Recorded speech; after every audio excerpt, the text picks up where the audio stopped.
Salam alaikum, Soudan Massina, avec vous pour une nouvelle vidéo. Le sujet du jour est de révéler la noirceur d'un compagnon du prophète sallallahu alayhi wa sallam très connu, qui fut le premier calife de l'islam, le premier à succéder au prophète sallallahu alayhi wa sallam parmi les gouverneurs, du nom de Abu Bakr Siddiq. Sans plus attendre, allons voir dans le Wikipédia officiel arabe comment il est représenté. Je n'ai rien trouvé sur sa description physique, sauf quelques photos. Une photo où on y voit les musulmans combattre dans la bataille de Badr, très connue, et une autre où on y voit les Banu Nadir, donc une tribu, capituler face aux musulmans. On n'y voit que des personnes au teint caucasien. Allons voir dans le Wikipédia français ce qu'ils nous disent sur Abu Bakr Siddiq. Ils nous disent que Abu Bakr Siddiq est né en 573 et décédé le 23 août 634. De son vrai nom, Abdullah ibn Abi Quhafa, surnommé As-Siddiq, le véridique, est un compagnon de Mohammed, donc du prophète sallallahu alayhi wa sallam, devenu ensuite dirigeant religieux, politique et militaire. Il fut le successeur du prophète et le premier calife de l'islam, de l'an 10 à 12 après l'Hégire, c'est-à-dire de 632 à 634 en datation grégorienne. En bas, il est marqué que Abu Bakr Siddiq est né à la Mecque. C'est un riche commerçant et aussi un membre éminent d'un des clans de la tribu des Quraysh. Il faut préciser que Abu Bakr Siddiq est un pur arabe de père et de mère. Regardez sur le côté, on y voit une peinture où il est inscrit au-dessus de celle-ci le nom de Abu Bakr Siddiq. La personne représentée sur ce tableau a le teint caucasien. Je n'ai pas encore trouvé une description physique du premier calife de l'islam notifié. Donc, j'ai tapé sur Google description physique de Abu Bakr Siddiq et je suis tombé dans un site du nom de Islam Sunna. Ce site contient une description physique du premier calife de l'islam. Je cite: il était blanc de visage, le corps fin, les favoris non fournis, le front proéminent. Il était le meilleur des compagnons. Il fut le premier parmi les hommes à embrasser l'islam. Il avait alors 37 ans. Ce hadith, cette parole, n'a pas de provenance. Donc, chacun peut écrire ce qu'il veut. De toute manière, ce hadith peut être que faux, parce que le premier calife de l'islam est un arabe pur, et les arabes ont le teint noir. Abu Bakr Siddiq n'est pas n'importe qui, c'est un grand compagnon du prophète sallallahu alayhi wa sallam. D'après les musulmans sunnites, Dieu parle de lui dans son livre indirectement, de ma sourate 9, du nom de At-Tawbah, le repentir, le verset numéro 40. Dieu dit: si vous ne lui portez pas secours, Allah l'a déjà secouru, lorsque ceux qui avaient mécru l'avaient banni, deuxième de deux, quand il était dans la grotte et qu'il disait à son compagnon: ne t'affiche pas, car Allah est avec nous. Allah fit alors descendre sur lui la sérénité, as-sakina, et le soutien de soldats, les anges, que vous ne voyez pas.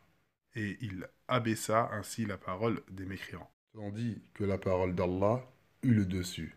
Et Allah est puissant et sage. Donc, le compagnon du prophète sallallahu alayhi wa sallam qui était avec lui dans la grotte est Abu Bakr Siddiq.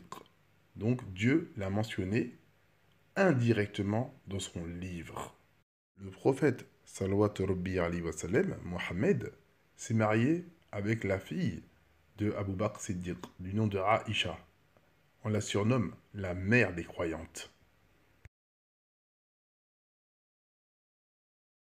L'imam al-Tabarani rapporte dans son livre El-Mu'jam al-Kabir, une personne de la tribu des Bani Asad a dit qu'il a vu Abu Bakr Siddiq dans une guerre, fi ghazwati Zati Salasil, la guerre dite des chaînes. Wa ka'anna lihyatahu lahabul arfaji, ala naqatin lahu adaman abyad khafifan. Il dit qu'il a vu Abu Bakr Siddiq comme mentionné, dans une bataille dite la bataille des chênes. Sa barbe était rouge. Il était sur une monture. Son teint était entre un noir très foncé et un marron clair. L'imam At-Tabarani est un imam arabe. Il est né en 260 de l'Hégire et décédé en 360. On dit de lui qu'il était hafiz, ça veut dire une personne qui connaissait minimum 100 000 hadiths avec les chaînes de transmission. Ils disent qu'il était le plus réputé des gens de son époque, dans la science du hadith et dans sa maîtrise. Il connaissait l'exégèse et était spécialiste de la jurisprudence. Ce hadith, décrivant le premier calife de l'islam, ayant un teint entre un noir très foncé et un marron clair, se trouve dans pas mal de livres. Par exemple, dans le livre de Ibn Asakir, Tarikh Dimashq, ou encore dans le livre de l'imam Asbahani, Ma'rifatu as-Sahaba, ou le livre de l'imam Abu Bakr el-Haytami, de son livre intitulé Majmou' az-Zawaïd. Un petit mot sur la bataille Dhatis Salasil, la bataille dite des chaînes, qui s'est passée en l'an 12 de l'Hégire, dans le Koweït ancien, dans une ville appelée Al-Qadhima. Les Perses et les Arabes se sont affrontés pour la première fois dans ce lieu stratégique. Certains doivent se demander pourquoi cette bataille s'appelle la bataille dite des chaînes. Parce que les Perses étaient attachés les uns aux autres avec des chaînes pour éviter que les musulmans pénètrent facilement dans leur rang. Mais malheureusement pour eux, cette technique s'est rendue inutile parce que les musulmans ont pris le dessus. Ceux qui étaient attachés ont trouvé quasiment une mort certaine, et ceux qui n'étaient pas ont fui. Les musulmans ont gagné la bataille, dite des chaînes, mais après cela, il y a eu d'autres batailles contre les Perses, dont les musulmans sont sortis vainqueurs. Il y a encore un autre hadith parmi les plus véridiques sur le teint de Abu Bakr Siddiq, le premier calife de l'islam, dans le livre d'un grand savant du nom de Ibn Abi Asim, qui est né en 206 et décédé en 287 de l'Hégire. C'était un spécialiste du monde du hadith.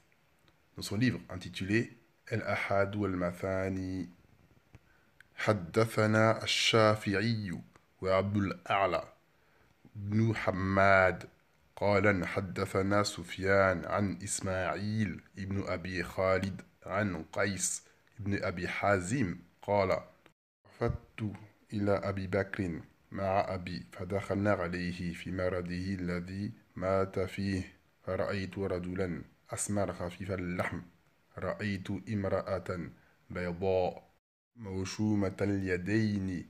Une personne du nom de Qais ibn Abi Hazim s'est rendu avec son père voir Abu Bakr Siddiq, le premier calife de l'islam. Il a vu une personne dans un état maladif, d'un teint noir et mince. Auprès de lui, il a vu une femme d'un teint marron clair, les mains tatouées.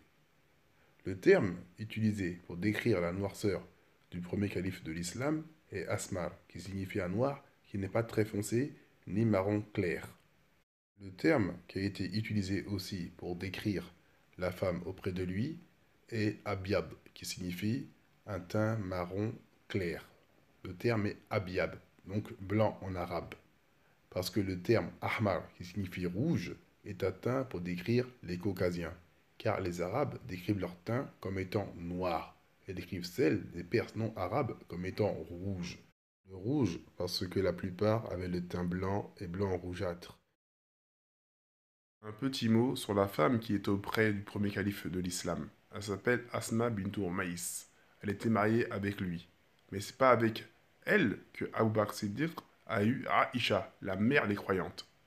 Auparavant, elle était mariée à Ja'far ibn Abi Talib, le frère de Ali ibn Abi Talib, dont elle a eu un enfant lors de l'immigration en Éthiopie. Donc, il y a un pur descendant du prophète sallallahu alayhi wa sallam qui est né en l'an 1 de l'Hégire en Éthiopie, du nom de Abdullah ibn Ja'far ibn Abi Talib.